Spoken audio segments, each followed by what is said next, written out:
Di dalam kehidupan kita sebagai seorang muslim, minimal 5 kali dalam sehari semalam kita mendengar seruan untuk mendirikan solat yang disebut azan. Ada kalimat menarik di dalam kalimat azan itu, yakni seruan hayya 'alal falah, marilah menuju kepada keberuntungan, marilah meraih kemenangan. Seruan ini adalah kecenderungan dari setiap manusia, apapun warna kulitnya. Artinya, setiap orang dalam hidup selalu ingin meraih dan mencari kemenangan. Kemenangan akan melahirkan kepuasan batin, dan kepuasan batin memberikan kebahagiaan. Sedangkan kekalahan melahirkan penderitaan batin, dan penderitaan batin menjerumuskan seseorang di dalam berbagai bentuk kerugian. Jikalau inilah seruan azan, maka masalahnya ialah apa yang menyebabkan kita meraih kemenangan. Al-Quranul Karim memberikan tuntunan dan ajaran kepada kita bahwa orang-orang yang memperoleh kemenangan itu tidak lain adalah orang-orang yang bertakwa. Hanyalah mereka yang bertakwa kepada Allah Subhanahu wa ta'ala pada akhirnya akan tampil sebagai pemenang. Lalu siapa orang yang bertakwa itu? Dijelaskan dalam awal-awal Al-Baqarah, orang yang bertakwa yang akan meraih kemenangan. Pertama, allazina yu'minuna bil ghaib, yaitu orang-orang yang beriman kepada yang gaib, percaya bahwa ada alam yang gaib, alam yang abstrak, alam yang tidak bisa dijangkau oleh salah satu daripada panca indera kita. Mereka percaya dan beriman kepada adanya malaikat, beriman kepada adanya iblis dan jin, beriman kepada adanya alam kubur, beriman kepada adanya alam mahsyar, beriman kepada adanya alam akhirat, beriman kepada adanya surga dan neraka. Beriman bukan cuma sekedar beriman dalam ucapan bibir saja, tetapi beriman yang nilai iman itu mampu mewarnai gerak dan gaya hidupnya. Iman yang meresap sampai ke tulang sumsum, kemudian memberikan dampak positif di dalam kehidupan manusia. Alam, kita tahu, adalah sesuatu yang selain Allah, dan Allah bukanlah alam. Apapun namanya selain daripada Allah, itu adalah alam. Alam pada hakikatnya terbagi menjadi dua. Ada alam syahadah, alam nyata, alam konkret, alam yang bisa dijangkau oleh salah satu indera kita. Kemudian ada alam ghaib, alam yang tidak bisa dijangkau oleh panca indera kita, alam metafisika, alam abstrak, alam yang wajib kita imani keberadaannya. Kita percaya bahwa malaikat itu ada, kita percaya kepada jin, bahwa jin itu ada, kita percaya kepada adanya iblis dan setan. Bukan percaya kepada iblis dan setannya, percaya bahwa iblis dan setan itu ada. Itu termasuk salah satu daripada sifat orang yang bertakwa kepada Allah. Saudara-saudara kaum muslimin rahimakumullah, kecenderungan pembangunan yang lebih bersifat materialistis biasanya menggeser aspek kehidupan rohani. Orang berpikir empiri, dan dalam pola pikir yang demikian maka alam gaib tidak lagi mendapat perhatian. Aspek kehidupan yang bersifat rohaniah malah mulai ditinggalkan. Akibatnya terjadilah kepincangan di dalam kehidupan kita. Pernah ada satu pengalaman pribadi dalam perjalanan kembali ke tanah air. Dalam pesawat di sebelah kanan saya duduklah seorang Jerman namanya Heiner Simonsen.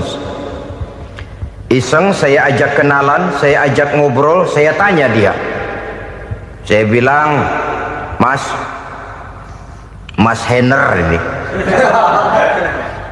Kalau pesawat yang kita tumpangi ini jatuh ke bawah, kira-kira apa yang bakal terjadi, Mas? Dia bilang, kita semua akan mati. Begitu? Iya. Oke. Apa itu mati? Tanya saya. Dia bilang, untuk tahu apa itu mati, kita harus tahu lebih dahulu apa itu hidup. Saya pikir nih bule bisa ngomong juga. Baiklah kata saya. Apa hidup menurut Anda itu? Oh, hidup itu dia bilang, kalau seluruh anggota badan kita bekerja secara normal, paru-paru memompa darah secara normal, jantung berdetak secara normal, sel-sel tubuh bekerja secara fit, dan organisme tubuh hanya mau bekerja secara normal, dia bilang, kalau kita memberi makan yang cukup, menu yang teratur, dan gizi yang lengkap. Saya bilang, kesimpulannya apa, Ner? Dia jawab, hidup adalah dari tangan ke mulut. Life is from the hand to the mouth, kata dia. Hidup adalah dari tangan ke mulut. Jadi masalah hidup tidak lebih daripada masalah isi perut. Orang pergi pagi, pulang sore, peras keringat, banting tulang, perut yang dibelain. Saya bilang, you are wrong. Sampean salah, Ner. Kamu orang Islam bukan? Bukan. Pantas. Kenapa saya salah? Dia bilang, ya jelas salah. Salahnya di mana? Kamu ini manusia. Kalau hidup cuma dari tangan ke mulut, saya bilang, kambing di kampung saya juga begitu pikirannya, Ner. Itu kambing di kampung saya, asal perutnya kenyang, sudah hidup dia. Perkara besok bagaimana, lusa prospeknya macam mana, bulan depan ada apa, kambing nggak pernah mikir. Di kampung saya kambing juga pikirannya begitu. Kamu Kristen ya? Tadinya. Loh kok tadinya, lalu apa sekarang kamu ini? Dia bilang, sekarang saya netral. Saya tidak beragama, tapi saya percaya kepada Tuhan sebagai pencipta alam. Saya ingat benar dia bilang, I haven't any religious, but I believe to God as the creator of the world. Kenapa bisa netral begitu, Ner? Habis saya bingung katanya. Islam bilang Islam baik, Kristen bilang Kristen baik, Hindu Buddha bilang Hindu Buddha baik, semua agama baik. Saya netral sekalian, nggak beragama. Yang penting saya percaya kepada Tuhan. Saya bilang, Ner, kamu ini kayak orang mau beli celana, lalu bingung.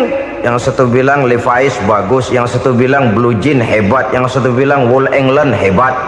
Celana ini hebat, celana itu bagus, celana ini hebat, semua celana bagus, kamu bingung. Akhirnya netral, tidak pakai celana. Itu juga salah. Saya pikir-pikir, kemudian saya melihat bahwa dua pola berpikir Henner ini nampaknya sudah mulai menggejala di lingkungan masyarakat bangsa kita. Disadari atau tidak, secara jujur kita harus berkata, dua pola pemikiran Henner ini mulai berkembang di tengah masyarakat bangsa kita. Pertama, pola pikir materialisme. Hidup adalah dari tangan ke mulut. Masalah hidup tidak lebih masalah isi perut. Itu yang perlu dibela, dan disitulah arti kehidupan. Pergi pagi, pulang sore, peras keringat, banting tulang untuk mempertahankan perut. Kalau sudah kemari cara orang berpikir, maka buat apa percaya kepada yang gaib? Untuk apa sholat? Untuk apa puasa? Untuk apa zakat? Untuk apa menghadiri majelis taklim? Tanpa kepercayaan kepada yang gaib, hidup berjalan menurut alur empiris dan materialis. Kalau sudah ke sana cara orang berpikir, biasanya orang lalu cenderung menghalalkan segala cara. Hanyalah orang yang percaya bahwa akhirat ada, hanyalah orang yang percaya bahwa alam kubur itu ada, hanyalah orang yang percaya bahwa malaikat itu ada, hidupnya akan lebih terarah dan terkendali. Karena kepercayaan kepada yang gaib, yang merupakan fase daripada kehidupan setelah hidup yang sekarang ini, mewarnai gerak pribadi seseorang di dalam dia melakukan kegiatan hidupnya. Pola berpikir materialisme, disadari atau tidak, mulai menggejala di lingkungan masyarakat bangsa kita. Hidup tidak lebih dari urusan tangan ke mulut, mulut ke tangan, tangan ke mulut. Asal perut sudah kenyang, hiduplah sudah. Perkara bagaimana prospek hari yang akan datang, bagaimana akhirat, tidak jadi persoalan. Ini yang oleh Nabi diperingatkan, ad-dunya sijnul mu'min wa jannatul kafir.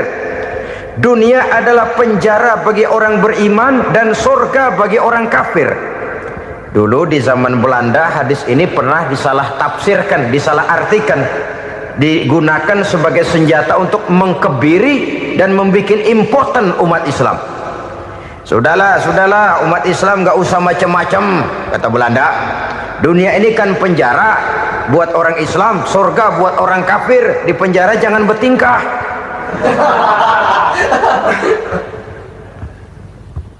Pengertiannya tidak begitu. Dunia adalah penjara bagi orang mukmin. Artinya dalam kehidupan dunia seorang mukmin tidak bebas memperturutkan hawa nafsunya. Di penjara hawa nafsunya. Sebaliknya surga bagi orang-orang kafir. Buat orang kafir surgalah dunia ini. Mereka bebas memperturutkan hawa nafsunya, dilarang tidak terlarang, dicegah pun tidak tercegah. Mereka hidup menurut alur bisikan nafsu mereka sendiri. Kemudian bila ajal datang, maut merenggut nyawa, selesailah surganya sampai di situ. Maka bagi orang-orang yang tidak percaya kepada adanya akhirat, kepada adanya alam gaib, surganya sebatas umurnya. Sekali lagi, surganya sebatas umurnya. Bila umur selesai, ajal pun datang merenggut nyawa, selesailah sudah surganya sampai di situ. Alangkah pendeknya perjalanan orang-orang yang tidak percaya kepada alam gaib ini. Bagi kita mukmin, jikalau kita mampu memenjarakan hawa nafsu, kita bisa bahagia di dunia ini. Dan Islam memang tidak menyuruh kita sengsara di dunia. Raih dunia, kejar dunia, gapai dunia sebagai alat untuk mencapai kebahagiaan di akhirat nanti. Hidup adalah satu perjalanan panjang yang terbentang sejak kita terlahir dari alam rahim sampai kepada alam akhirat nanti. Andai kata kita gagal meraih kebahagiaan di dunia, toh kita masih punya akhirat. Tapi jangan jadi dalil yang melemahkan semangat. Biarin dah kita di dunia kebelangsak, yang penting akhirat. Akhirnya dunia benar-benar kebelangsak. Bagaimana dunia ini bisa kita raih, dan bagaimana meraih dunia untuk menunjang kepentingan akhirat nanti. Yang kedua, dari pikiran Heiner yang saya lihat menggejala di lingkungan masyarakat bangsa kita, timbulnya manusia-manusia netral. Seolah-olah Tuhan yes, agama no. Sama Tuhan percaya, agama ogah. Tuhan ngangguk, giliran agama godeng. Padahal hampir dalam setiap ayat dalam Quran, kata-kata amanu biasanya bergandeng dengan wa amilus sholihat. Iman dan amal soleh. Ini sebagai isyarat Tuhan dan agama jangan pernah dipisah-pisah. Apabila kita bertuhan, maka kita harus beragama. Apabila kita beragama, maka agama itu harus bersumberkan dari Tuhan yang kita imani itu. Tidak mungkin kita pisah, Tuhan yes, agama no. Sama Tuhan percaya tapi agama bikin sendiri. Sembayangnya cukup bengong 2 jam madep ngulon.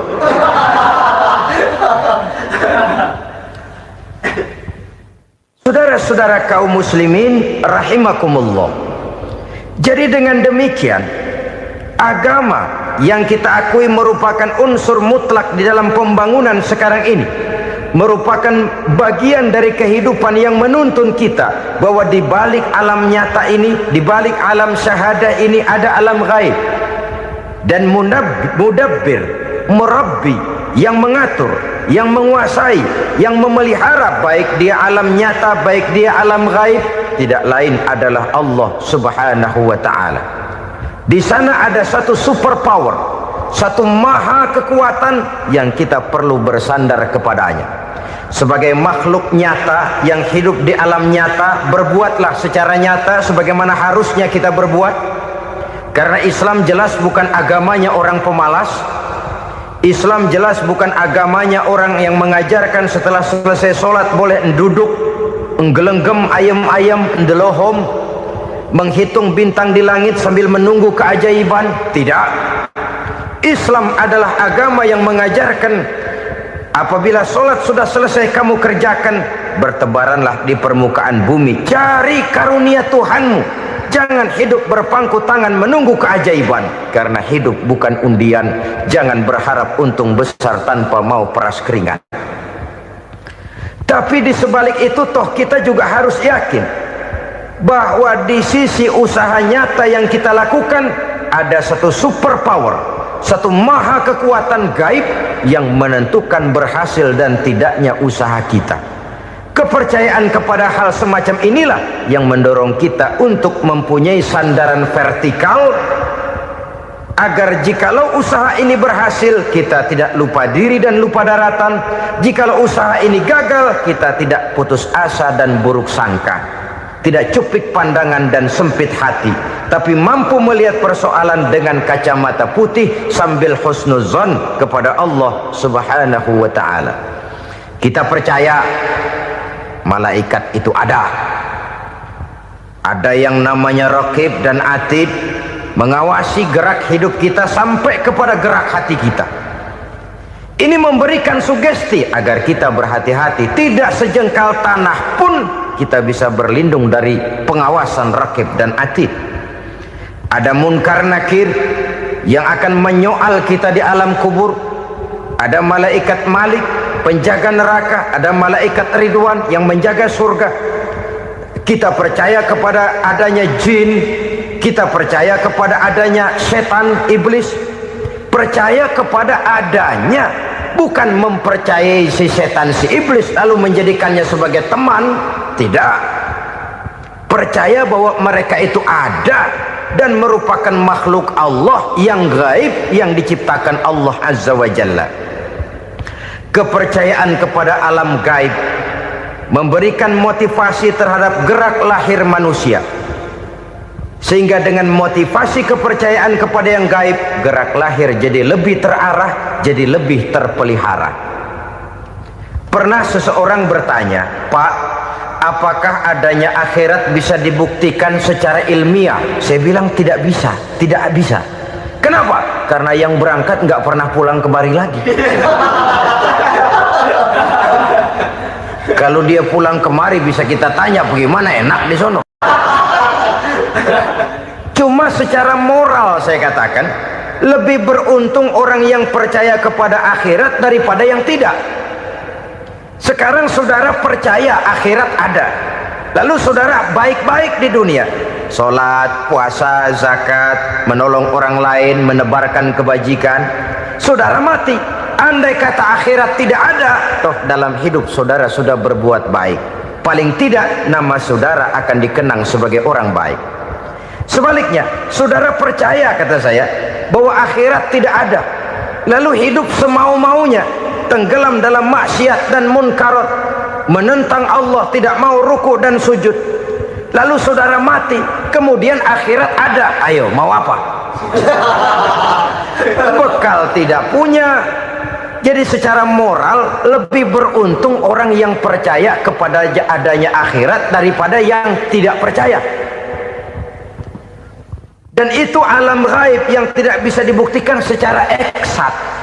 Jangankan untuk membuktikan seperti itu, dalam kehidupan sehari-hari saja yang kita rasakan tidak selalu berbentuk toh. Angin, bagaimana sih bentuknya angin? Kita tidak tahu. Merah, buktinya kalau dikerok merah. Yang merah itu kulit, yang kulit kita bukan anginnya. Sakit, rasa sakit itu ada, tapi bagaimana bentuk sakit kita nggak pernah tahu. Kalau kita makan cabai pedas, bagaimana bentuk pedas itu tidak ada, tapi rasa ada. Bentuk pedas hijau, cabenya bukan pedasnya. Tidak semua yang kita rasakan bisa kita gambarkan dalam bentuk yang konkret. Oleh karena itu, sekali lagi bahwa kepercayaan kepada alam yang gaib mampu memberikan satu sugesti yang menata kehidupan seseorang lebih lurus, lebih terarah, dan lebih terkendali. Maka wajar kalau kepercayaan kepada yang gaib mengantarkan seseorang untuk meraih kemenangan. Kenapa? Dia percaya kepada yang gaib, bahwa akhirat ada, bahwa alam kubur ada, bahwa pertanggungan jawab itu ada. Maka dia lalu tidak hidup saenae udele dewe, itu loh. Tidak hidup menurut seleranya sendiri, terarah, teratur. Ini cirinya yang pertama. Orang bertakwa yang akan meraih kemenangan, mereka beriman, mereka percaya kepada yang gaib. Bahkan hal-hal konkret saja selalu berangkat dari yang gaib. Saudara-saudara, para remaja, para pemuda sekarang ini tidak pernah tahu toh siapa yang akan jadi teman hidup saudara. Kita bisa saja ngerancang, mentargetkan, tapi toh akhirnya yang namanya jodoh bukan kekuasaan kita. Rezeki di luar kemampuan kita. Begitu juga ajal. Maut, jodoh, ajal adalah contoh-contoh konkret bahwa pada akhirnya yang gaiblah yang menentukan. Bertahun-tahun ngelancong, emang jodoh seret, nggak jadi.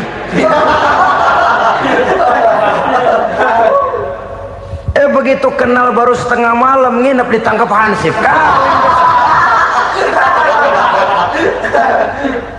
Hal-hal semacam itu kadang-kadang kita berpikir suuzon, gilet, perempuannya cakep banget, lakinya rebek amat.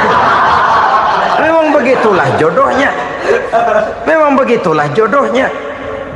Saudara hadirin ma'asyiral muslimin yang saya hormati, jadi hal-hal yang konkret saja kita yakini sepenuhnya ditentukan oleh satu superpower yang gaib itu tadi. Dari sanalah segala ketentuan itu berangkat dan kesanalah segalanya akan kembali. Maka kepercayaan kepada yang gaib meluruskan gerak hidup seseorang dan itu akan mengantarkan dia kepada meraih kemenangan. Satu. Yang kedua, wa yuqimuna shalah. Orang bertakwa yang akan meraih kemenangan itu adalah orang-orang yang mendirikan sholat. Kenapa sholat mengantarkan orang untuk meraih kemenangan? Yang jelas, inna sholata tanha anil fahsya'i wal munkar. Sholat mampu mencegah manusia dari perbuatan keji dan munkar. Banyak filsafat hidup yang terkandung di dalam sholat ini. Sejak kita wudhu sampai kita menghadap ke arah kiblat, sampai kita melakukan gerak-gerak sholat, bacaan-bacaan yang ada di dalam sholat, lalu sampai kepada mengucapkan salam. Banyak filsafat hidup yang terkandung di dalam sholat. Umpamanya saja, setelah takbiratul ihram mulai kita dengan sholat dalam posisi berdiri, diajarkan dalam kitab-kitab fikih agar kita melihat ke arah tempat sujud. Ini kan filsafat kehidupan. Kalau kamu sholat dalam posisi berdiri, lihat tempat sujud. Jangan sholat mata jelalatan, sebab nanti bisa mengurangi kekhusyuan. Jadi wajar kalau yang dikatakan bahwa yang paling afdol adalah shaf yang di depan. Kenapa? Secara harfiah pengertiannya akan lebih mengundang kekhusyuan. Kenapa? Kalau kita di shaf paling depan di masjid umpamanya paling banter kita lihat tembok. Tapi kalau kita shaf di tengah atau di belakang, orang-orang di depan kita pun akan kelihatan. Yang bajunya loreng, yang bajunya genggang, yang bajunya macam-macam. Kita lihat, kadang-kadang kita pikirin, ada yang bajunya bolong. Kita sholat tapi dalam hati, nih orang bajunya robek yang nggak tahu apa. Ada saja hal-hal yang mengusik kekhusyuan kita. Oleh sebab itu diajarkan dalam posisi berdiri, lihat, arahkan pandangan matamu kepada tempat sujud. Ini kan filsafat kehidupan. Maksudnya apa? Kalau lagi diri lihat dong tempat sujud. Kalau udah di atas ingat dong sama yang bawah. Kalau sudah tinggi, ingat dong dari mana kamu berangkat. Kalau sudah berkuasa, bantu dong yang lemah. Kalau sudah kaya, santuni dong yang miskin. Kalau sudah alim, bimbing dong yang awam. Ini filsafat kehidupan. Dalam posisi berdiri, kau lihat tempat sujud. Ini akan melahirkan kepekaan sosial, di mana seseorang mau tahu kepada orang lainnya. Bagaimanapun kaya kita, tinggi pangkat dan jabatan kita, jikalau hidup hanya untuk kepentingan perut sendiri saja, rasanya belum membawa manfaat di dalam kehidupan kita. Tapi efek yang tertinggi sesungguhnya, solat mencegah manusia dari perbuatan keji dan munkar. Perbuatan keji dan munkar, walaupun kelihatannya mendatangkan uang, membawa keuntungan, tapi itu keuntungan semu, keuntungan sementara. Dengan menipu orang lain kita bisa dapat untung, tapi tidak membawa berkah, dan itu adalah kerugian besar dalam kehidupan kita. Maka untuk meraih kemenangan harus dimulai dengan membentuk kepribadian yang tegar, memiliki sandaran vertikal yang langsung kepada Allah Subhanahu wa ta'ala, dan itu hanya bisa kita tempuh melalui jalur ibadah formal yang sudah ditentukan Allah, yakni solat yang 5 waktu. Untuk memperkuat itu ada solat-solat sunnah, rawatib, nawafil sebagai terminal kontrol cadangan untuk memelihara stabilitas temperatur batin di dalam kita berhubungan dengan zat yang maha gaib, yaitu Allah Subhanahu wa ta'ala. Orang sering bertanya, Pak, itu tetangga saya nggak sholat, duitnya nggak habis-habis, Pak. Nggak sholat tapi mobilnya tambah terus, nggak sholat tapi usahanya makin maju. Tapi di sisi lain ada orang yang rajin sholat, rezekinya butak bener, anaknya mana kurus, mana korengan. Saudara hadirin ma'asyiral muslimin rahimakumullah, harus saya katakan bahwa solat memang bukan untuk cari duit. Solat adalah sandaran vertikal kita kepada Allah. Sedangkan soal rezeki itu berkaitan dengan sifat Allah maha pengasih dan maha penyayang. Allah maha pengasih, siapapun dikasih kalau mau usaha. Allah maha penyayang, tidak semua orang disayang oleh Allah Azza wa Jalla. Dan belum tentu banyak harta itu merupakan nikmat. Mungkin juga istidraj. Artinya istidraj itu dikasih tapi diambulin, kalau bahasa Betawinya itu. Dikasih tapi diambulin, itu bukan merupakan nikmat sesungguhnya, lebih merupakan azab dari Allah Subhanahu wa ta'ala.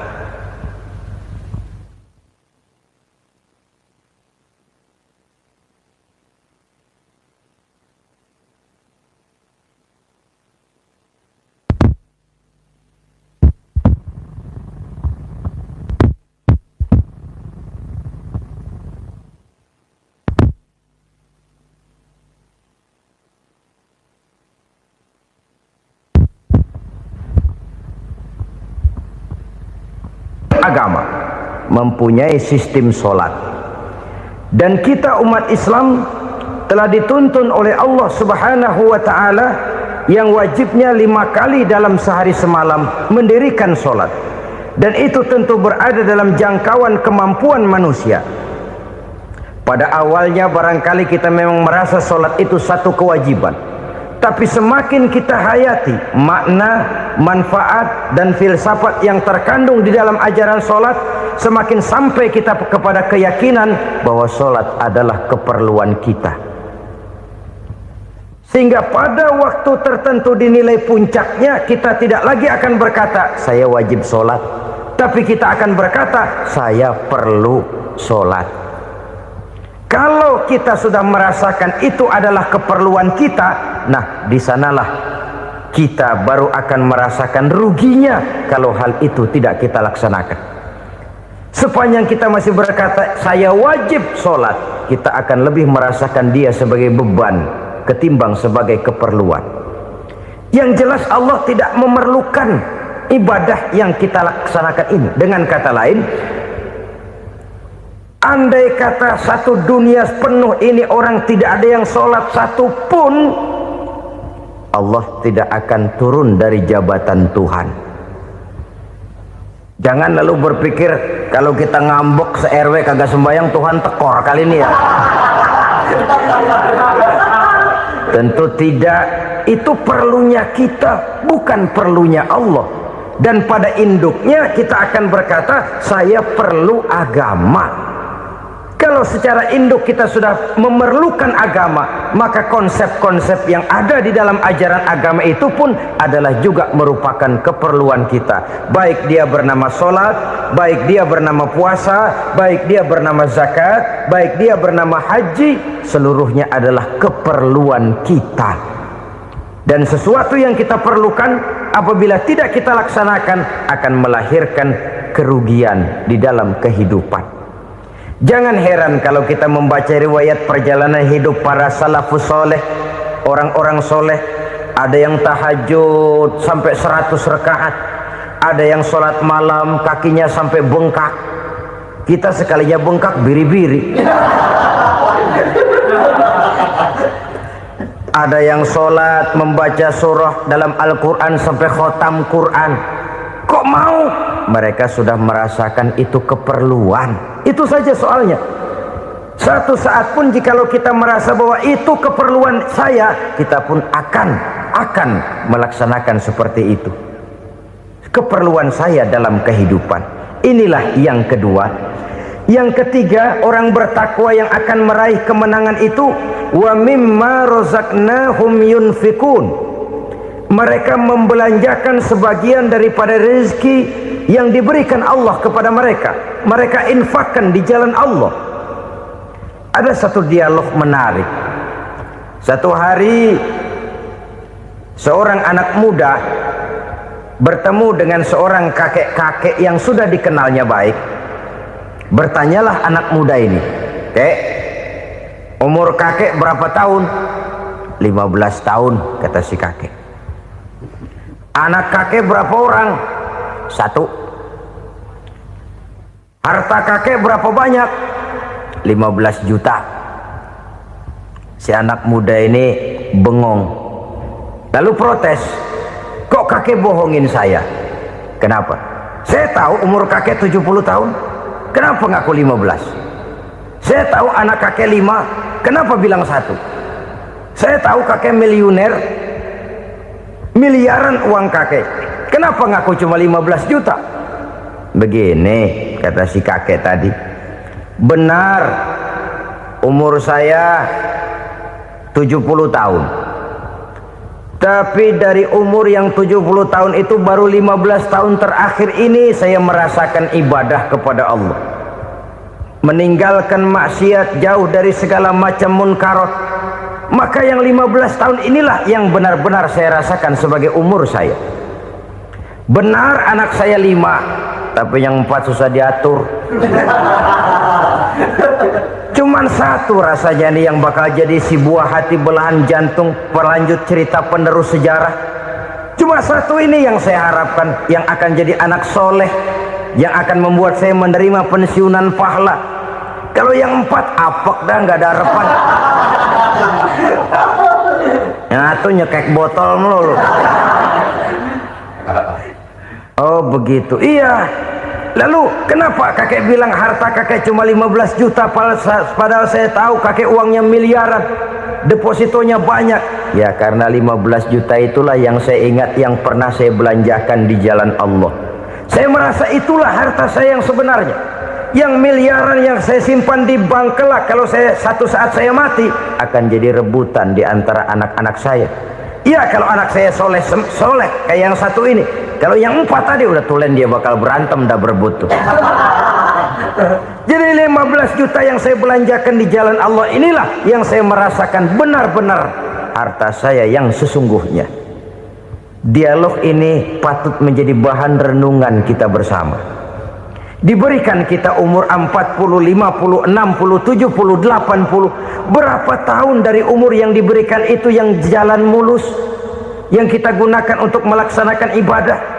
Banyak harta kita simpan di bank, di lemari, di dompet, di tas.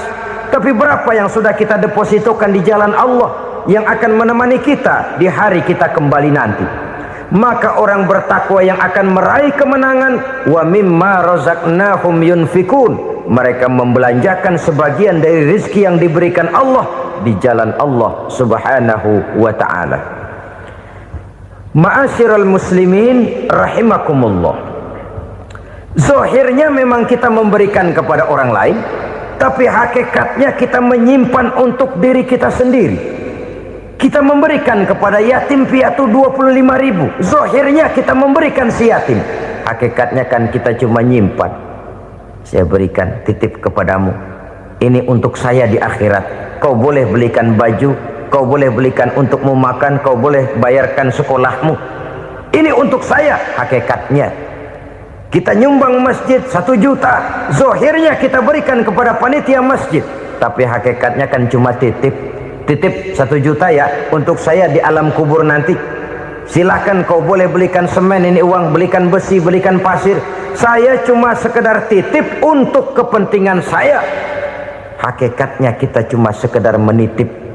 Sebagaimanapun pada hakikatnya, apapun yang kita miliki dalam kehidupan kan cuma sekedar hak guna pakai, bukan hak milik mutlak. Harta kita, rumah kita, kendaraan kita, kebun kita, pabrik kita, hak guna pakai saja. Hak milik mutlak cuma untuk Allah subhanahu wa ta'ala. Saudara-saudara kaum muslimin rahimakumullah, ini yang ketiga. Kemudian yang keempat, orang-orang bertakwa yang akan meraih kemenangan, allazina yu'minuna bima unzila ilaika, mereka yang beriman, mereka yang percaya kepada apa yang telah diturunkan kepadamu Muhammad, ay Al-Quran, yakni Al-Quranul Karim.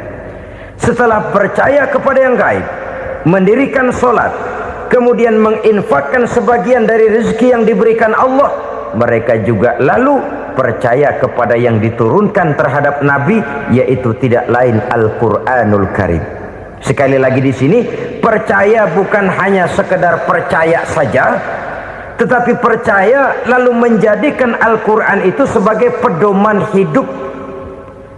Sebab memang Al-Quran itu adalah GBHM, garis-garis besar haluan muslim. Apa yang harus kita lakukan, apa yang harus tidak kita lakukan, bagaimana mestinya kita bertingkah laku dan berbuat, seluruhnya tercantum di dalam Al-Quranul Karim. Itu sebabnya ketika satu hari Aisyah ditanya bagaimana akhlak Rasul, beliau menjawab, kana Rasulullah sallallahu alaihi wasallam khuluquhul Quran. Akhlak daripada Rasulullah tidak lain adalah Al-Quran. Jawaban simpel ini memberikan gambaran bahwa keseluruhan daripada konsepsi Quran sudah diterjemahkan dalam kehidupan Rasulullah sallallahu alaihi wasallam.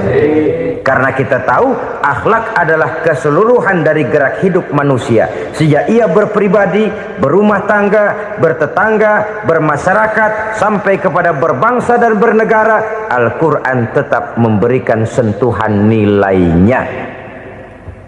Oleh karenanya, orang-orang yang bertakwa adalah orang-orang yang menjadikan Al-Quran sebagai pedoman dalam kehidupannya.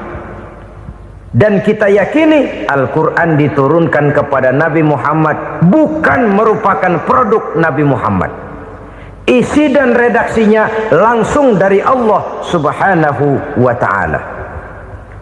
Kemudian cirinya yang kelima, orang bertakwa yang akan meraih kemenangan itu, wa ma unzila min qablika, tidak hanya sekedar percaya kepada yang diturunkan terhadap Nabi Muhammad yaitu Al-Quran, mereka juga percaya kepada apa yang pernah diturunkan kepada para nabi, kepada para rasul sebelum Nabi Muhammad. Percaya kepada adanya suhuf, percaya kepada adanya Taurat, percaya kepada adanya Injil, percaya bahwa Allah dahulunya sudah menurunkan Taurat kepada Musa, percaya bahwa Allah sudah menurunkan Injil kepada Isa, percaya Injil ada, Taurat ada, diturunkan Allah untuk Isa dan Musa, tetapi tidak wajib mengamalkannya karena kita sudah diberikan Al-Quranul Karim.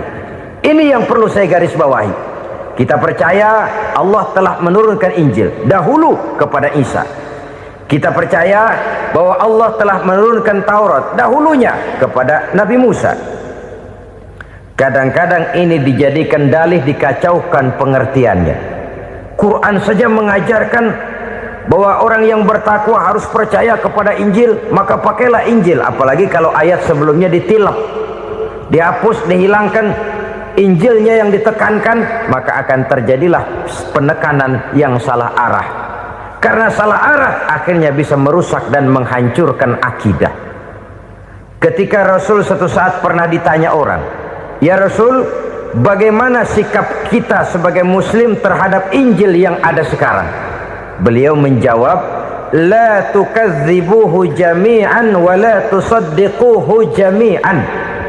Jangan didustakan seluruhnya, jangan juga dibenarkan semuanya. Artinya, ini sudah merupakan gambaran dari Rasul bahwa dalam Injil yang ada sekarang masih ada ajaran-ajaran tauhid yang dibawa oleh Nabi Isa dan diajarkan kepada umatnya. Tapi juga dalam Injil yang sekarang ini sudah terkena intervensi dan investasi manusiawi. Karena itu Rasul menyimpulkan, la tukadzibuhu jami'an wa la tusaddiquhu jami'an. Jangan didustakan semua, jangan dibenarkan seluruhnya. Kita memang percaya Allah telah menurunkan Injil kepada Nabi Isa dulu, tapi kita tidak wajib mengamalkan Injil. Kita percaya Allah telah menurunkan Taurat kepada Nabi Musa, tapi kita tidak wajib mengamalkan kitab ajaran Taurat. Yang wajib kita percayai dan kita amalkan hanyalah Al-Quranul Karim. Kenapa? Oleh karena baik yang ada di dalam Taurat, baik yang ada di dalam Injil, tentu tercakup di dalam Al-Quran sebagai kitab terakhir yang diturunkan oleh Allah Subhanahu wa Ta'ala. Dan itu wajar. Kalau seorang pejabat mau mengeluarkan satu keputusan baru, tentu dia harus meninjau keputusan-keputusan lama.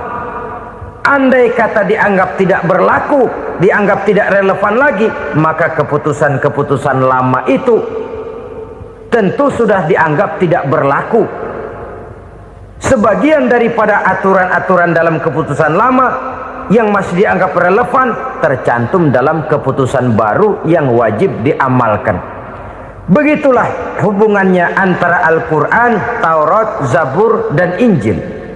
4 kitab samawi yang diturunkan Allah masing-masing kepada Zabur untuk Nabi Daud, Taurat untuk Nabi Musa, dan Injil untuk Nabi Isa alaihi wassalatu wassalam. Ketiga-tiga kitab itu kita percayai adanya.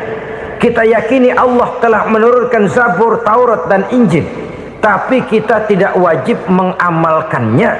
Yang wajib kita mengamalkannya sekarang ini tidak lain hanyalah Al-Quranul Karim saja, karena ia mencakup apa yang ada di dalam Zabur, apa yang ada di dalam Taurat, dan apa yang ada di dalam Injil.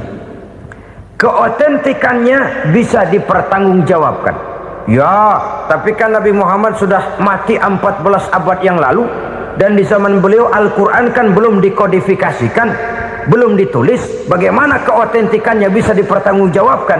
Mudah saja. Allah berjanji, inna nahnu nazzalna dzikra wa inna lahu lahafizun.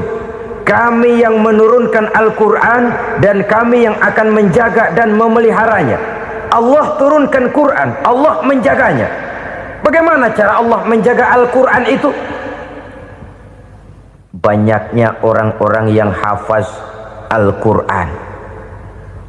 Hafaz Al-Quran 30 juz, 114 surah, 6.666 ayat. Sehingga jangankan satu kata, jangankan satu ayat, satu kalimat saja berubah sudah akan timbul reaksi dan mudah dimengerti. Kenapa? banyak orang-orang yang hafaz Al-Quran. Sedangkan pada setiap akhir tahun biasanya malaikat Jibril selalu mengadakan checking terhadap ayat-ayat yang diturunkan pada waktu itu. Di zaman Nabi sendiri sudah ada usaha kodifikasi. Dan yang lebih luar biasa lagi, sampai hari ini tidak seorang pun mampu membuat satu ayat saja semacam Al-Quran. Ke bahasa manapun dia diterjemahkan, naskah aslinya tetap ikut, rujukan dasarnya tetap ada.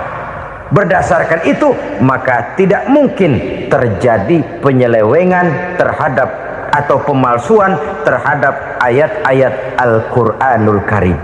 Kesuciannya, keotentikannya, kemurniannya bisa dipertanggungjawabkan. Ma'asyiral muslimin rahimakumullah.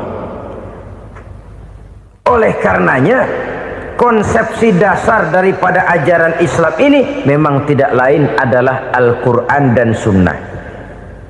Isi daripada agama Islam yang merupakan iman, Islam dan ihsan, konsepsi dasarnya tidak lain adalah Al-Quran dan Sunnah Rasulullah Sallallahu Alaihi Wasallam. Maka yang kita perlukan sekarang ini adalah terjemahan Al-Quran di dalam kehidupan kita. Dengan demikian, maka gaya kehidupan yang lebih Qurani itulah yang kita dambakan.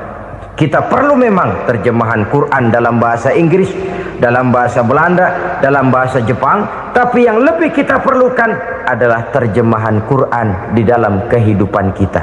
Konsekuen, tidak memanipulasi, ringan sama kita jinjing, berat sama kita pikul.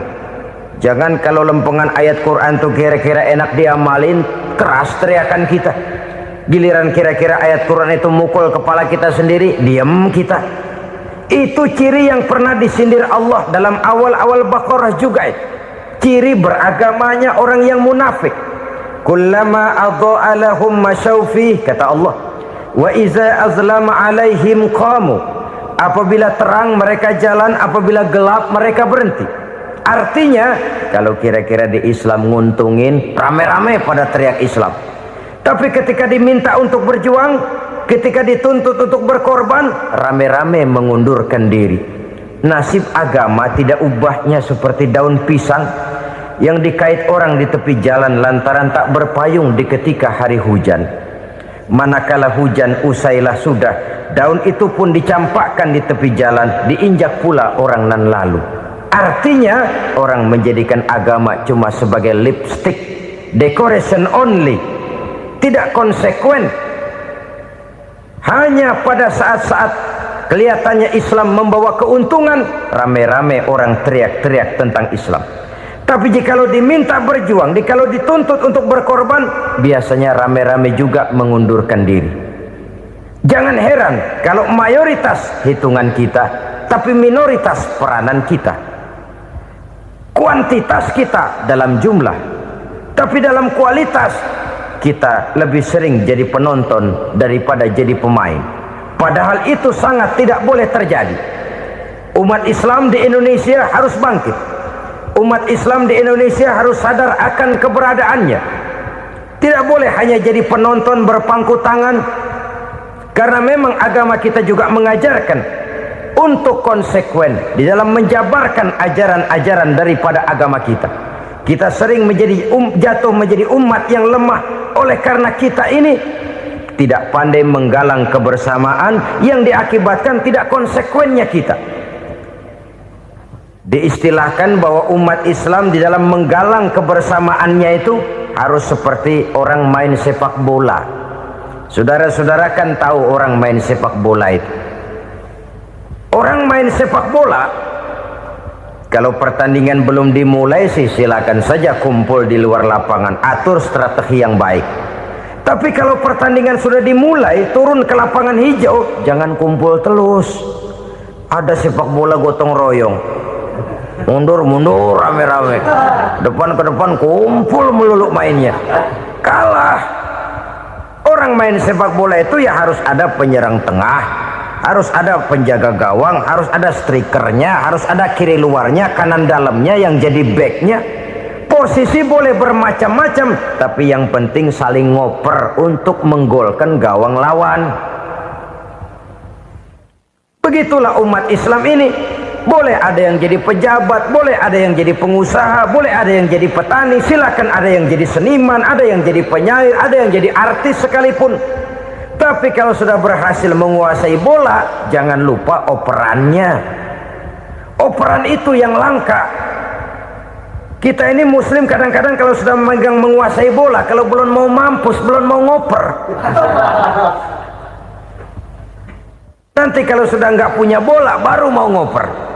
Kalau sudah dengar-dengar mau dekat pensiun, baru mau jihad, baru mau berjuang, baru mau ngurus pesantren. Tanda tangan sudah tidak laku, memo sudah tidak dihargai, baru mau berjuang. Kemarin kemana, Mas? Kita tidak pandai memanfaatkan posisi. Dengan kata lain, kalau kembali kepada persoalan kita, konsekuensi kita terhadap agama yang kita anut ini belum ideal. Kita masih lebih sering berislam ini pada saat-saat yang menurut perhitungan kita membawa keuntungan. Tapi kalau diminta berjuang, dituntut berkorban, yang itu pun hakikatnya adalah untuk kepentingan kita juga. Allah tidak pernah menuntut kita untuk jihad bagi kepentingan Allah, itu tidak. Berjuang menegakkan agama Allah, apakah untuk kepentingan Allah? Tidak. Untuk kepentingan kita. Sebab nilai-nilai jihad itu pada akhirnya akan membawa kita kepada suatu kebahagiaan. Setidaknya kalau tidak di dunia, tentu di akhirat sebagai syahid. Oleh karena itu, pada bagian akhir ini saya ingin mengajak, marilah kita konsekuen. Sekali kita berkitabkan Al-Quranul Karim, mari dia kita jadikan pedoman. Jangan cuma kita jadikan sebagai penghias dinding, pelengkap rumah, bahwa di rumah kita ada Al-Quran, tapi yang baca kecoa. Habis pada bolong tuh Quran. Yang penting kan punya Quran. Ditaruh di pintu rumah. Biar apa? Biar kuntilanak kagak masuk katanya. Ya apa itu nasib Quran, cuma kerjanya jaga pintu, ngusir kuntilanak, ngusir memedi. Bagaimana kita hidup menurut tuntunan Al-Quran? Kadang-kadang tidak pernah menjadi masalah bagi kita. Maka bagaimanakah Al-Quran akan mungkin membawa keberkahan dalam hidup kalau ajarannya kita injak-injak dalam keseharian kita? Mewujudkan gaya hidup yang lebih Qurani, itulah yang akan kita rintis di dalam kehidupan kita, bertahap, step by step, menurut kemampuan yang ada pada kita. Jika jalan ini tidak bisa kita selesaikan, percayalah akan ada generasi penerus yang akan melanjutkan usaha dan cita-cita mulia itu. Jadi percaya kepada Taurat, percaya kepada Injil, sekadar percaya Allah dahulunya sudah menurunkan itu, tapi kita tidak wajib mengamalkannya. Kenapa? Generasi Injil masa berlakunya sudah kedaluarsa. Taurat masa berlakunya sudah kedaluarsa. Injil pernah berlaku untuk orang Nasrani di zaman Nabi Isa. Taurat pernah berlaku untuk orang Yahudi di zaman Nabi Musa. Setelah generasinya berlalu, datang Rasul penutup yang membawa Al-Quranul Karim. Maka Al-Quran itulah yang berlaku menjadi pedoman sampai hari akhir nanti.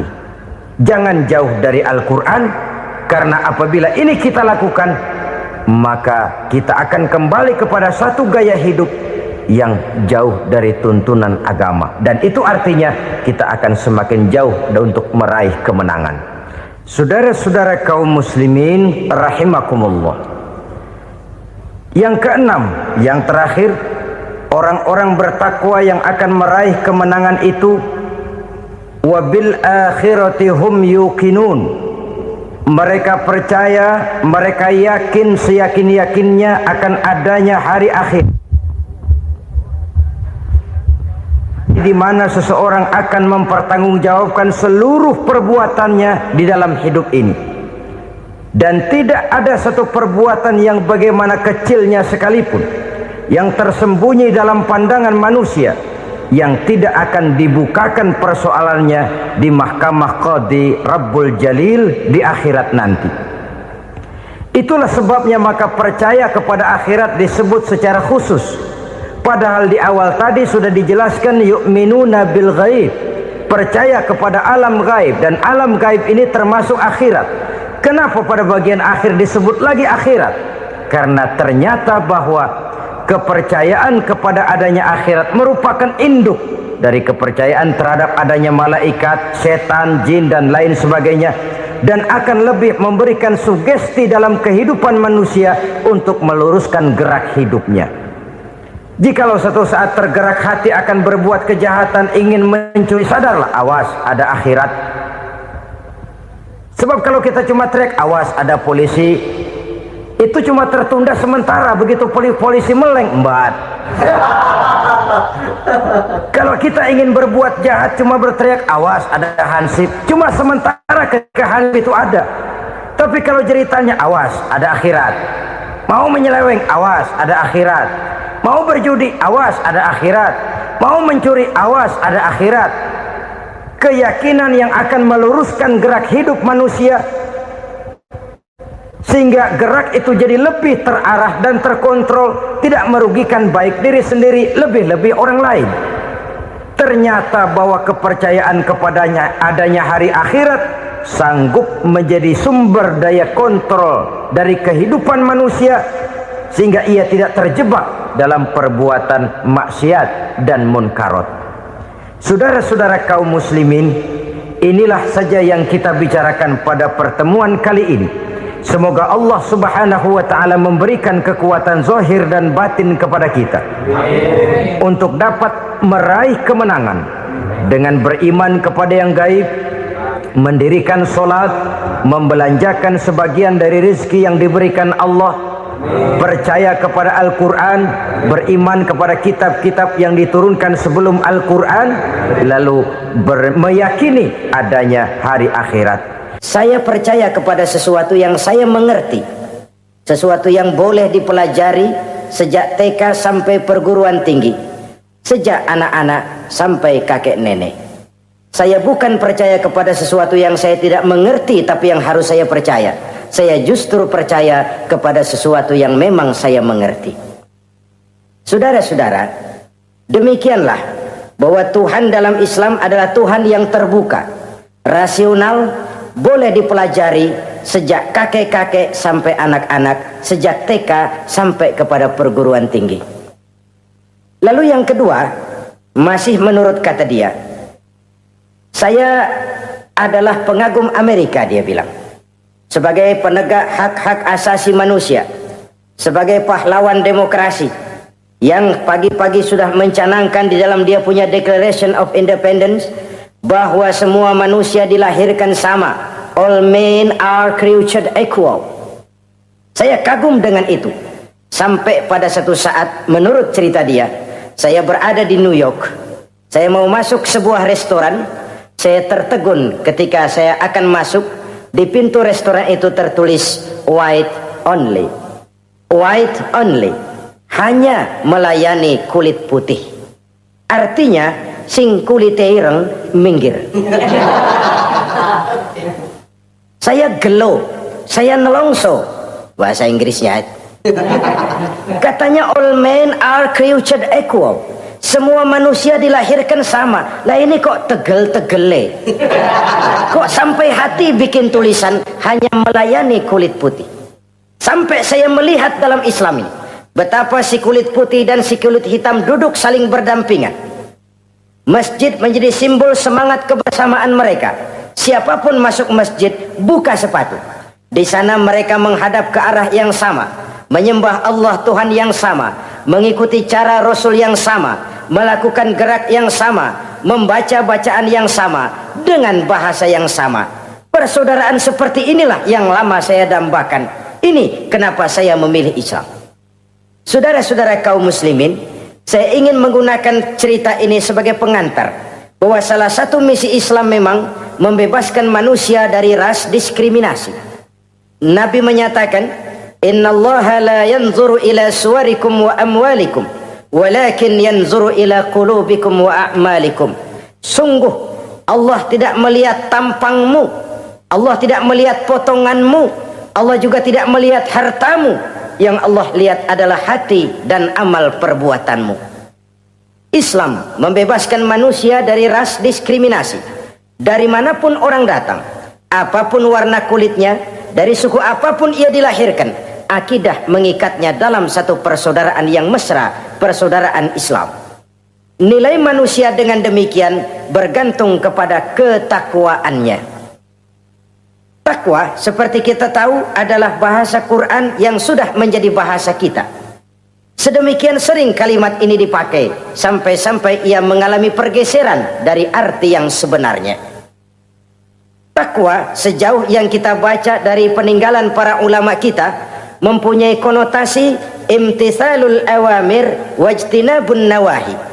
Melaksanakan seluruh yang diperintah Allah dan meninggalkan semua yang dilarangnya. Apa perbedaan prinsipnya? Kalau melaksanakan perintah itu sesuai dengan kemampuan, tapi menjauhi larangan itu mutlak. Enak kalau ada ayat jauhilah larangan Allah semampu kamu, enak. Yang semampu kita itu melaksanakan perintah, tapi kalau sudah meninggalkan larangan mutlak, jauhi, tinggalkan. Disitulah nilai ketakwaan seseorang. Ini kan enggak, karena takwa digunakan oleh semua orang, akhirnya artinya bergeser. Semua ngomong takwa. Pejabat kalau dilantik bertakwa, bertakwa, bertakwa, sampai membleh bertakwa. Setelah pelantikan mata takwa ngalor dia ngidul. Harus dikembalikan kepada pengertian asalnya. Takwa itu adalah komitmen seseorang kepada perintah Allah dan komitmen meninggalkan yang dilarangnya sesuai dengan kemampuan. Di situ nilai manusia dalam pandangan Allah. Yang tadi Nabi katakan, Allah nggak lihat potongan kita, Allah nggak lihat harta kita. Yang Allah lihat adalah hati dan amal perbuatan, dan itulah takwa itu. Maha benar Allah dengan firman-Nya yang menyatakan, inna akramakum indallahi atqakum. Yang paling mulia di antara kamu dalam pandangan Allah adalah orang yang paling bertakwa kepadanya. Sering sekali sekarang ini kalimat agama digunakan untuk maksud yang tidak sama dengan maksud agama. Ya contoh kalimat takwa ini. Atau misalnya kita baca iklan, telah berpulang ke rahmatullah dengan tenang. Kalau dengan tenangnya sih boleh dah, mana ada orang mati kelojotan. Tenang. Tapi ke rahmatullah. Rahmatullah itu kan artinya kasih sayang Allah. Kasih sayang Allah itu kan surga. Kalau bajingan mati, enggak ke rahmatullah pulangnya. Kalau mau jujur mestinya telah pulang ke neraka. Kalau mau jujur, kalau mau pakai bahasa netral sopan, telah berpulang. Begitu sajalah. Pulang kemana? Ya sesuai dengan amalan dia. Tapi kita kadang salah kaprah menggunakan kalimat rahmatullah untuk yang tidak baik. Termasuk di dalamnya penggunaan kalimat takwa ini. Padahal disinilah nilai manusia dalam pandangan Allah. Kalau manusia dinilai dari potongannya, oh bintang film nomor 1 masuk surga. Kalau manusia dinilai dari hartanya, konglomerat nomor 1, kita mau belakangan, buncit banget gitu. Allah maha benar. Yang paling mulia di antara kamu dalam pandangan Allah, yang paling bertakwa kepadanya. Nah, apa sih sifat-sifat orang takwa itu? Ini yang akan kita bicarakan pada pertemuan kali ini. Berangkat dari surah Al-Baqarah ayat 3 sampai dengan ayat 5, kita akan melihat 5 tanda orang-orang takwa itu. Apa dia? Pertama, allazina yu'minuna bil ghaib. Orang yang bertakwa adalah orang yang beriman kepada hal-hal yang gaib.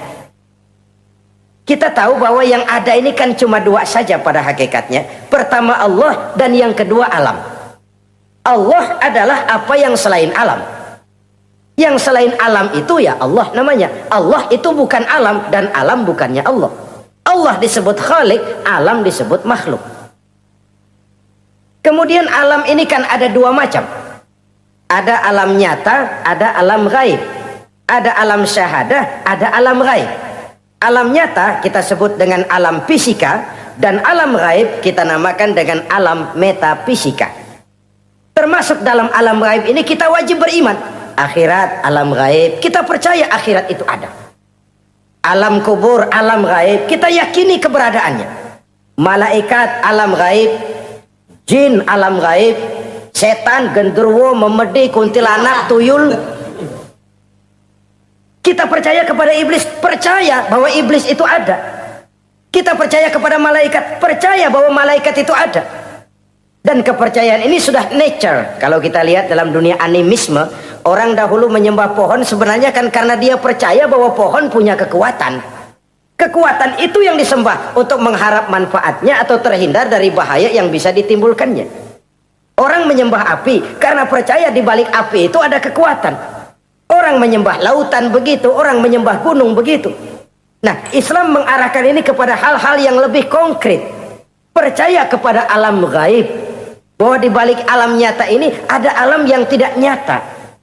Apakah itu namanya akhirat, alam barzah, malaikat, jin, itu semua termasuk di dalam alam yang gaib. Orang yang bertakwa, alladzina yu'minuna bil ghaib. Dia percaya kepada yang gaib-gaib itu. Percaya tentang adanya. Bukan percaya kepada iblis lalu ngikutin si iblis, bukan. Kita percaya yang namanya iblis itu ada. Setan itu ada, jin itu ada, malaikat itu ada, alam kubur itu ada. Sebagai makhluk yang diciptakan oleh Allah dan Allah sebagai khalik. Baik alam syahadat, baik alam gaib, penciptanya tetap Allah Subhanahu wa ta'ala. Allah menciptakan siang, Allah ciptakan malam, Allah ciptakan yang baik, Allah ciptakan yang tidak baik. Apa perlunya? Ada manfaatnya untuk keseimbangan dalam alam ini. Manusia kan diberikan kebebasan bahwa segala sesuatu sudah ditentukan Allah memang, tapi kan tidak diberitahukan ke kita. Alam naj'al lahu 'ainaini wa lisana wa syafatain. Bukankah kami berikan kamu dua mata, dua telinga, lidah? Bukankah kami berikan kamu kemampuan untuk berpikir? Kami berikan tunjukkan dua jalan yang baik, yang tidak baik. Kira-kira, manusia, ini jalan kebaikan, akhirnya akan sampai ke surga. Ini jalan kejahatan, akhirnya akan sampai ke neraka. Silakan kamu memilih. Agar kamu tidak salah pilih, kami berikan otak. Kami turunkan Rasul, kami turunkan wahyu, kami turunkan agama. Kalau sudah semikian komplitnya, masih salah pilih juga, emang dasar rezeki bonyok. Dikasih otak, diturunkan Nabi dan Rasul, diturunkan wahyu, ditunjukkan jalan kebenaran. Malahan kata Imam Mustafa Al-Maraghi, Allah memberikan petunjuk kepada kita itu bertahap. Pertama diberikan yang namanya hidayatul ilham, insting. Insting ini tingkatan dasar yang sangat diperlukan oleh manusia. Kita bisa lapar, kita bisa sedih, kita bisa gembira, kita bisa nangis, kita bisa ketawa. Nggak ada yang ngajarin. Belum pernah saya melihat ada kursus ketawa. Belum pernah. Belum pernah ada akademi pertangisan. Nggak ada. Itu insting yang kita bawa sejak lahir. Dan anehnya ketawa tiap orang nggak sama, nangis tiap orang nggak sama. Itu insting. Bayangin kalau itu nggak ada. Kita nggak bisa sedih, nggak bisa gembira, kita nggak bisa ketawa, nggak bisa nangis. Polos hidup ini, kayak boneka. Nggak ada insting. Nah, ini juga diberikan kepada binatang. Binatang kan cuma instingnya insting rendah. Binatang marah bisa marah. Tapi perasaan mulia binatang nggak punya. Kepengen dipuji, kan kagak ada binatang. Dia cuma punya perasaan-perasaan rendah. Marah. Pengen tahu kebo kita sodok. Marah dia. Perasaan rendah, lapar, binatang punya. Kenyang, binatang punya. Tapi perasaan tinggi binatang nggak punya. Kepengen hidup lebih baik, nggak ada. Kepengen hidup terhormat, nggak ada. Senang kalau dipuji, nggak ada. Coba dah kebo kita puji habis-habisan, diam aja dia. Waduh, lu Bo bukan main Bo, hebat bener. Ya tetap aja kebo. Atau kita caci maki, nggak bakal dia marah. Ini perasaan tinggi, ingin lebih baik, ingin lebih terhormat, senang kalau dipuji, marah kalau dicaci. Itu perasaan tinggi yang hanya diberikan kepada manusia. Manusia dipuji senang, dicaci marah. Orang kita puji walaupun wah kamu hebat bener, walaupun dia bilang ah kamu bisa aja, tapi kupingnya tetap aja mekar. Senang kalau dipuji. Insting yang rendah diberikan juga kepada binatang, tapi bukan insting yang tinggi. Ini petunjuk pertama. Dengan itu kita punya perasaan dasar untuk mengagumi, untuk sedih, untuk gembira dan sebagainya. Setelah insting kita diberikan panca indera yang kerjanya juga nggak sama. Penciuman dengan pendengaran dengan penglihatan kan nggak sama. Yang enak buat kuping belum tentu enak buat hidung. Orang buang angin kalau ditinjau dari segi bunyi enak buat kuping, tapi hidung kan kelabakan. Kerjanya nggak sama. Panca indera ini penting sebagai kesiapan untuk melayani insting. Persiapan melayani insting. Cukupkah? Tidak. Binatang juga diberikan panca indera. Bahkan kadang-kadang panca indera binatang lebih tajam daripada panca indera manusia. Nah, lalu diberikan yang ketiga, ini yang membedakan manusia dari binatang. Apa? Hidayah berupa akal, pikiran. Dengan ini coba kita lihat. Manusia bikin rumah, burung bikin rumah. Tapi bandingkan, rumah burung dari tahun atu, ya gitu-gitu aja. Tapi rumah manusia, Masya Allah, modelnya macam-macam. Ada yang kita dari jauh nggak ngerti, ini celengan apa rumah orang ini, bundar begini. Binatang bikin rumah, manusia bikin rumah. Binatang bikin rumah dengan insting, manusia bikin rumah dengan otak. Hasilnya berbeda. Manusia tidak punya sayap, tapi dengan otaknya dia bisa terbang lebih tinggi dari burung. Manusia tidak bernapas dengan insang, tapi dengan otaknya dia bisa nyelam lebih dalam daripada ikan. Ini kelebihan manusia dari binatang, diberikan otak. Belum cukup rupanya otak, karena otak ini penemuannya relatif. Apa yang dianggap hari ini benar, besok udah nggak benar. Apa yang hari ini otaknya bilang baik, besok dia bilang jelek. Apa yang hari ini otaknya bilang katakan jelek, besok dia bilang baik. Yang relatif tidak bisa dijadikan pegangan. Maka Allah lalu memberikan yang keempat, Hidayatuddin namanya, petunjuk berupa agama. Diberikan insting, diberikan panca indera, diberikan otak, lalu diberikan agama. Turun para rasul yang 25 itu yang merupakan mata rantai yang berkaitan, tidak terpisah. Misi samawi, semuanya sama bersumber dari Allah yang satu itu. Setelah agama datang, masih ada yang lebih penting. Apa? Hidayah yang disebut taufik. Persesuaian kehendak antara kita dengan Allah. Kalau taufik tidak datang, kalau taufik tidak dapat, Kan'an saja anak Nabi Nuh kufur. Anak Nabi tidak dapat taufik namanya itu. Agama turun, bapaknya Nabi. Bapaknya Nabi. Azar, ayahnya Nabi Allah Ibrahim, tidak mendapat taufik. Lalu Abu Jahal, Abu Lahab, pamannya Nabi, tidak mendapat taufik. Lalu istrinya Nabi Lut tidak mendapat taufik. Bayangkan ini, anak Nabi, paman Nabi, bapak Nabi, istri Nabi. Taufik inilah yang hak prerogatif Allah. Insting semua dikasih, panca indera semua dikasih, otak semua dikasih, agama kepada semua diturunkan. Tapi taufik ini hak prerogatif Allah. Lah kita ini bersyukur, ponakan Nabi aja bukan dapat taufik. Tidak sekedar mendengar Islam, mendengar agama, tapi mengikuti agama itu sendiri. Inilah institusi-institusi yang diberikan Allah kepada kita. Jadi kalau sudah begini lengkap, manusia, nih aku kasih, tempuh jalan ini, masih salah juga, dasar sableng.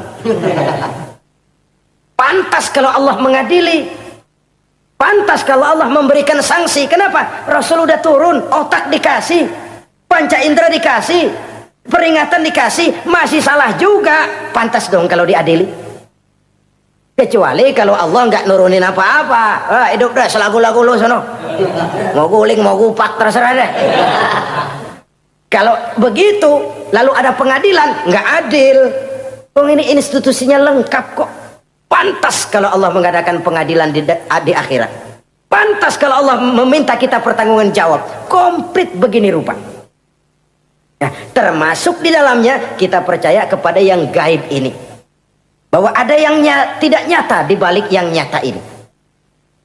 Ada yang kita percaya kebaikannya. Ada yang kita percaya sekedar percaya saja.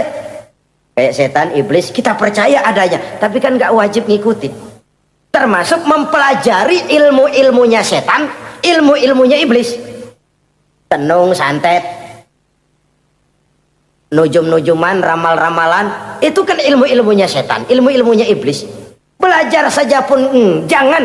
Belajar saja pun nggak boleh, apalagi sampai mengamalkannya. Karena tatkala kita belajar, apalagi mengamalkan, kita sudah bersekutu dengan setan dan iblis.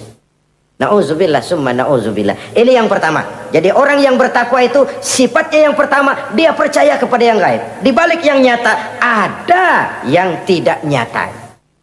Lah, saudara-saudara, jangankan yang alam seperti ini ya, alam kubur, alam akhirat. Masih di alam nyata ini saja ada sesuatu yang hanya kita bisa rasakan tapi nggak bisa kita lihat, nggak bisa kita pegang.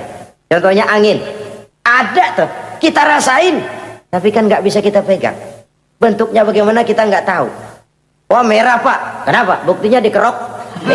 Itu mah merah kerokan, bukan warna angin merah. Sesuatu yang ada tapi hanya bisa kita rasakan. Pedas, makan cabai pedas. Pedas itu ada, tapi kan abstrak. Mana sih pedasnya? Nggak bisa kita pegang, nggak bisa kita lihat, tapi kita rasain. Oh, itu yang hijau mah cabai, mang. Pedasnya mana pedasnya? Sesuatu yang cuma ada rasa, tanpa bentuk, tanpa bisa kita jamah. Ini satu langkah untuk mengantar kita memahami yang gaib, yang masih dalam alam nyata saja. Ada sesuatu yang kita cuma merasakan adanya, tapi kita nggak bisa lihat, kita nggak bisa pegang. Makanya ada orang tanya, Pak, itu kalau orang mati dibacain Fatihah di sono apa pahalanya nyampe tuh? Saya jawab, kalau ente nggak percaya mati dulu dah. Mati dulu, bacain Fatihah, tungguin di sono. Kalau nggak nyampe balik lagi kemari. Long bagaimana hal-hal yang kayak begitu? Wong sholat saja kita nggak tahu sholat kita diterima atau tidak oleh Allah. Kita puasa, kita hanya melaksanakan. Allah mau terima apa tidak kita nggak tahu. Itu yang nyata-nyata, apalagi sudah berkaitan dengan hal-hal yang gaib. Ini sifat yang pertama, orang yang bertakwa, alladzina yu'minuna bil ghaib, dia percaya kepada yang gaib. Alam kubur itu ada, alam akhirat ada, malaikat ada, jin ada, surga ada, neraka ada, dan lain sebagainya. Satu. Yang kedua, orang yang bertakwa itu wa yuqimunas shalah. Setelah percaya kepada yang gaib, mereka juga mendirikan sholat. Nah, mari kita lihat ayatnya. Selalu yang berkaitan dengan sholat itu kalimatnya yuqimunas shalah, mendirikan sholat, bukan mengerjakan. Gak ada ayat i'malis sholah, if'alis sholah, kerjakan sholat, gak ada. Selalu aqimis sholah, dirikan sholat. Kenapa? Kata para ulama, kalimat mendirikan ini mengandung makna istimrar, mengandung arti kontinuitas, ada kelanjutan. Mendirikan sholat artinya mengerjakan sholat dengan betul. Selesai sholat, ajaran sholat diterjemahkan dalam kehidupan. Itu artinya mendirikan sholat. Nah, kalau dilihat dari sisi ini, banyak di antara kita yang sudah mengerjakan sholat tapi belum mendirikan sholat. Sebab mendirikan istimrar, ada kesinambungan. Selesai sholat, ajaran sholat diterjemahkan di tengah-tengah kehidupan bermasyarakat.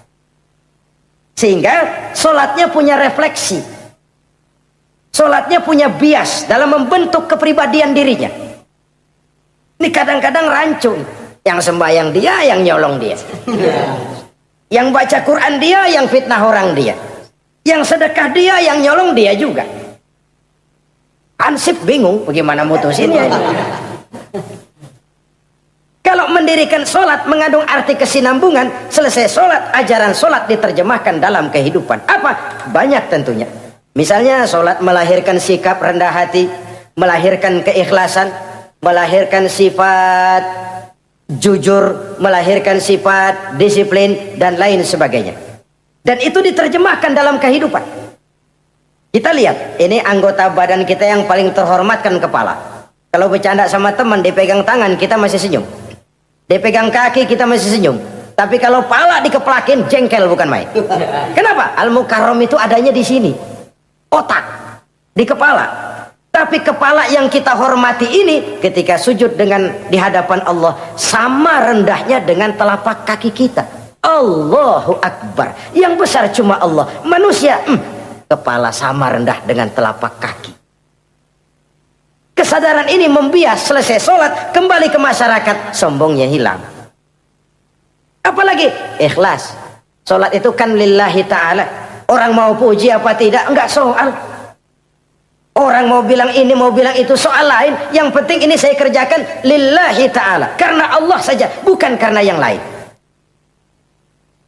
Disiplin. Sehari semalam 5 kali kita lapor kepada Sang Maha Komandan. Bagaimana tidak akan tercegah dari perbuatan yang keji dan munkar? Seorang prajurit saja, kalau sehari semalam 5 kali dia lapor kepada komandannya, saya yakin dia tidak akan sempat melaporkan yang tidak baik. Pantas kalau Al-Quran memberikan jaminan solat mampu mencegah manusia dari perbuatan yang keji dan munkar. Masih ada yang tanya, Pak, katanya sembahyang mencegah orang berbuat jahat. Iya, teman saya kok sembahyang nyolong ayam.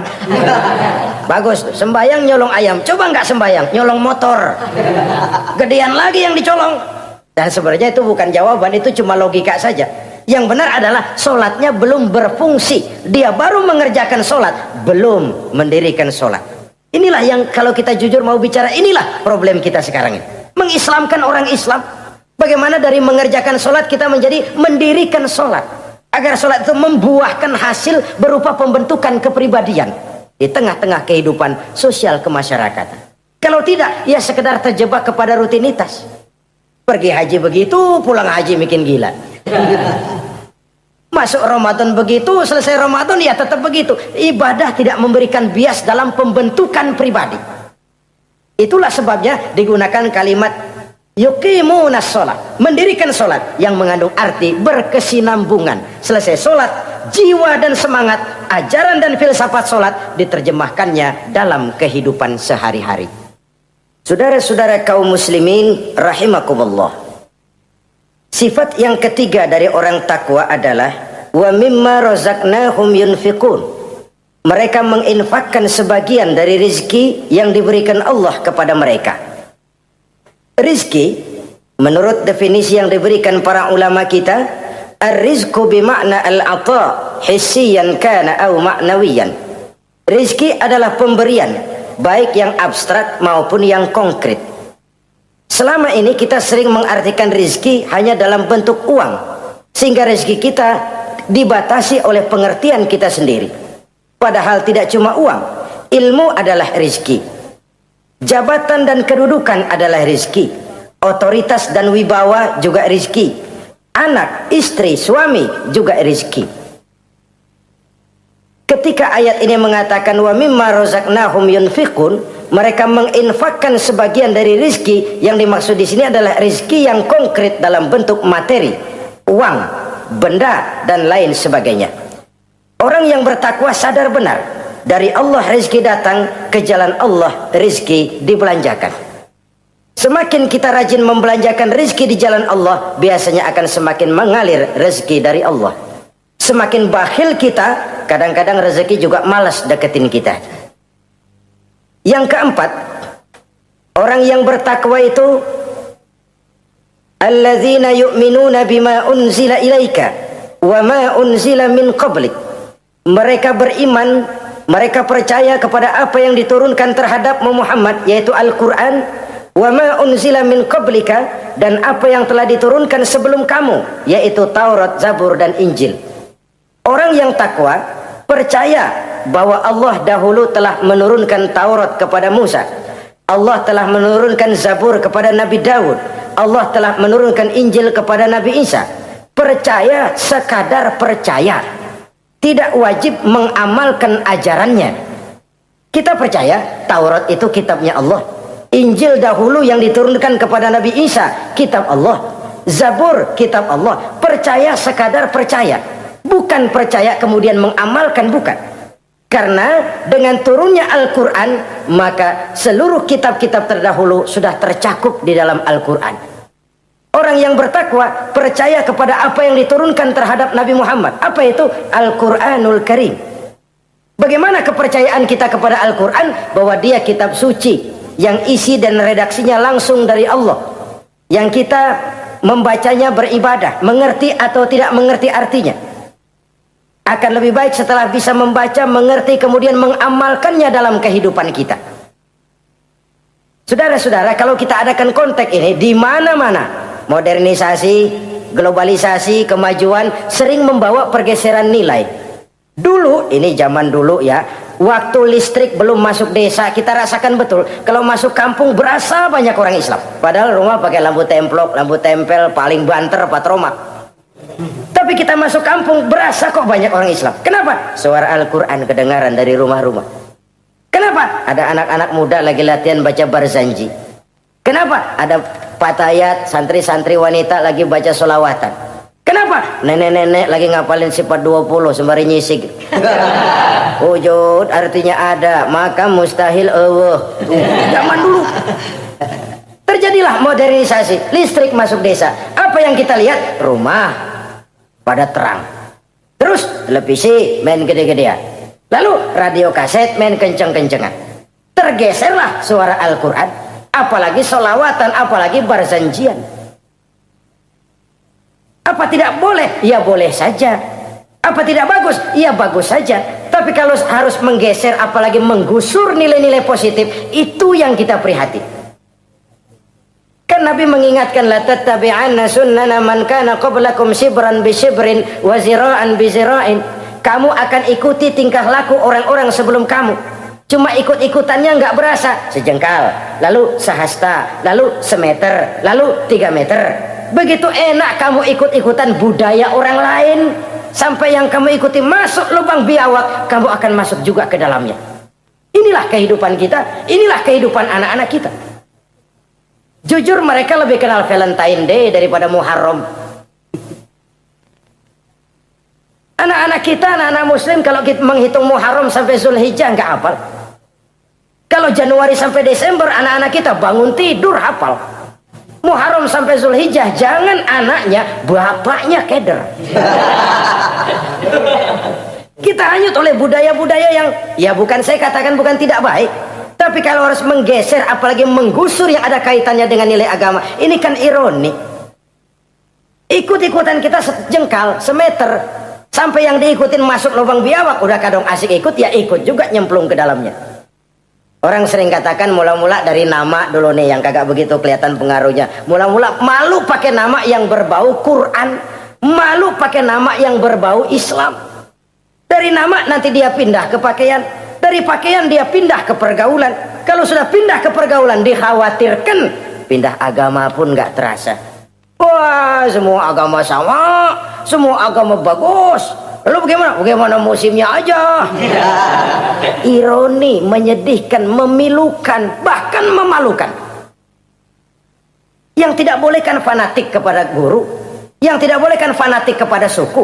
Kalau kepada agama fanatik itu wajib, dalam arti bukan sempit, berpegang teguh kepada agama. Satu sikap yang wajar, bahwa penganut suatu agama menganggap cuma agamanya yang benar. Itu sikap setiap penganut agama. Orang Kristen begitu, orang Hindu begitu, orang Buddha begitu. Kenapa kalau orang Islam begitu lalu dianggap ekstrim? Sebagai Muslim saya yakin cuma Islam yang benar. Kristen juga akan bilang begitu. Kristen yang benar, Buddha juga akan bilang begitu. Ini fanatisme dan wajar penganut suatu agama menganggap cuma agamanya yang benar. Yang lain juga bersikap begitu. Tapi kalau Islam saja yang bilang ekstrim katanya. Dunia internasional sendiri kadang-kadang kalau sudah ekstremis, teroris, kok cepat sekali alamatnya ke Islam. Saudara-saudara kaum muslimin rahimakumullah, saya kembali kepada soal kita. Begitu enak kamu ikut-ikutan, yang kamu ikuti masuk ke lubang biawak, kamu akan ikut juga masuk ke dalamnya. Maka hati-hati bergaul, maka hati-hati memilih teman, maka baik teman pergaulan, lebih-lebih teman hidup. Karena orang sering bilang cinta itu love is blind katanya ya. Cinta itu kotok, cinta itu buta, cinta itu lamur, nggak bisa bedain coklat, nggak bisa bedain yang lain-lain. Orang sering kehilangan pertimbangan. Demi cinta akidah terjual, demi cinta akidah tergadai. Tidak ada kemalangan yang paling malang kecuali kalau kita harus berpisah dengan akidah. Sebab itu modal dasar. Nah, orang yang bertakwa dia beriman kepada Al-Quran. Beriman kepada Quran artinya apa? Menjadikan Quran sebagai imam dan dia sebagai makmum. Konsekuensinya makmum harus ikut imam. Selain Quran dia percaya kepada Injil, kepada Zabur, kepada Taurat. Dilihat dari sudut ini, umat Islam itu lebih toleran loh. Orang lain yang megang Injil nggak bakal percaya kepada Quran. Orang lain yang memegang Taurat nggak akan percaya kepada Quran. Tapi orang yang megang Quran, dia percaya kepada Injil, dia percaya kepada Taurat. Dari sudut ini kan kita lebih toleran. Allah dahulu menurunkan Injil kepada Isa. Yang Injil itu yang kita percaya. Yang Allah turunkan kepada Isa. Yang Allah turunkan Taurat kepada Musa. Bukan yang telah terkena intervensi dan investasi manusiawi. Dan percaya pun terbatas percaya kepada adanya, bukan kepada mengamalkannya. Kenapa? Karena ordenya udah lewat. Kita percaya Bung Karno adalah presiden pertama Republik Indonesia. Tapi kan udah lewat. Udah lewat. Kita percaya Bung Karno presiden pertama Republik Indonesia. Tapi kan udah lewat, udah selesai. Begitulah kita mempercayai Taurat, mempercayai Injil. Ada, kita percaya, tapi kan udah selesai misinya. Yang berlangsung sampai akhirat nanti adalah Al-Quranul Karim. Orang yang bertakwa meyakini itu. Ini yang keempat. Yang kelima, wabil akhirati hum yuqinun. Mereka yakin, orang bertakwa ini, kepada adanya akhirat. Kalau itu kan gampang, semua orang juga yakin. Loh, bukan sekedar yakin, sekedar percaya. Yalah, percaya kepada Allah, percaya kepada akhirat, pokoknya percaya. Bagaimana? Ya begitu, pokoknya percaya. Bukan itu. Kepercayaan yang memberikan refleksi. Iya ya, akhirat ada. Ada hidup sesudah mati, ada akhirat sesudah dunia. Saya memang benar kepengen cepet kaya, tapi kalau nipu orang nanti di akhirat bagaimana? Ini loh. Saya memang benar kepengen cepat naik pangkat, tapi kalau mesti jilat atas injak bawah, sikut kiri kanan, teman jadi lawan, lawan jadi teman, di akhirat saya bagaimana? Ini loh percaya akhirat itu. Saya memang benar kepengen cepat kaya, tapi kalau makan renten nanti di akhirat bagaimana? Kepercayaan yang mewarnai gerak kehidupan. Kalau percaya sekedar percaya, yang buta campur budak juga percaya akhirat ada. Tapi kan kepercayaan yang memberikan refleksi, mewarnai gerak hidup kita. Loh, enggak gitu. Orang yang percaya akhirat itu gayanya enggak gitu. Orang yang percaya akhirat itu sikapnya enggak gitu. Orang yang percaya akhirat jalannya enggak gitu. Orang yang percaya akhirat ngomongnya enggak asal ngomong. Kepercayaan yang memberikan refleksi terhadap gerak hidup. Nah, ini refleksi dari sifat-sifat takwa. Saudara-saudara, kalau itulah sifat-sifat orang takwa, lalu terhadap mereka yang takwa ini, karunia apa yang diberikan Allah? Apa keutamaan mereka? Mari kita kutip beberapa ayat. Pertama, ini janji Allah ya. Wa may yattaqillaha yaj'al lahu makhraja. Siapa yang bertakwa kepada Allah, maka ia akan diberikan jalan keluar dari segala macam kesulitan. Masya Allah. Orang takwa itu kan orang yang dekat dengan Allah. Kalau sudah dekat dengan Allah, everything is running well. Apa yang nggak selesai? Impossible, kata otak. Tidak mungkin, kata rasio. Mana bisa menurut kebiasaan. Tapi orang yang takwa selalu saja ada jalan keluar. Selalu diberikan Allah jalan keluar. Ini yang faktor yang irasional, faktor yang non komputer, faktor yang samawi. Allah yang mau, ada saja jalan keluar. Coba. Waktu terjadi peristiwa hijrah, Masya Allah, Rasulullah itu sudah dikepung rapat rumahnya, pagar betis. Jangan manusia, tikus saja nggak bisa lewat. Rapat di pagar betis. Kesepakatan sudah jelas, membunuh Muhammad bersama-sama. Apa yang terjadi? Ketika Nabi keluar, buka pintu. وَجَعَلْنَا مِنْ بَيْنِ أَيْدِيهِمْ سَدًّا وَمِنْ خَلْفِهِمْ سَدًّا فَأَغْشَيْنَاهُمْ فَهُمْ لَا يُبْصِرُونَ. Di depan, belakang, di kiri, kanan mereka kami jadikan dinding. Kami butakan mereka. Mereka enggak lihat Muhammad keluar dari rumahnya. Allah berikan jalan keluar. Padahal Quraisy siaga satu, pita merah, apel siap, mata menteleng, Nabi lewat enggak kelihatan. Persis ikan bandeng. Ikan bandeng kan melotot, colok diam aja. Enggak lihat apa-apa. Yaj'al lahu makhraja. Allah berikan jalan keluar dari berbagai macam kesulitan. Sesuatu yang menurut kita, aduh udah dah, nyerah dah, nggak bisa dah. Tapi orang yang takwa kepada Allah, Allah janji, Allah lah yang janji ini. Yaj'al lahu makhraja. Allah akan berikan jalan keluar dari segala macam kesulitan. Kenapa? Dia dekat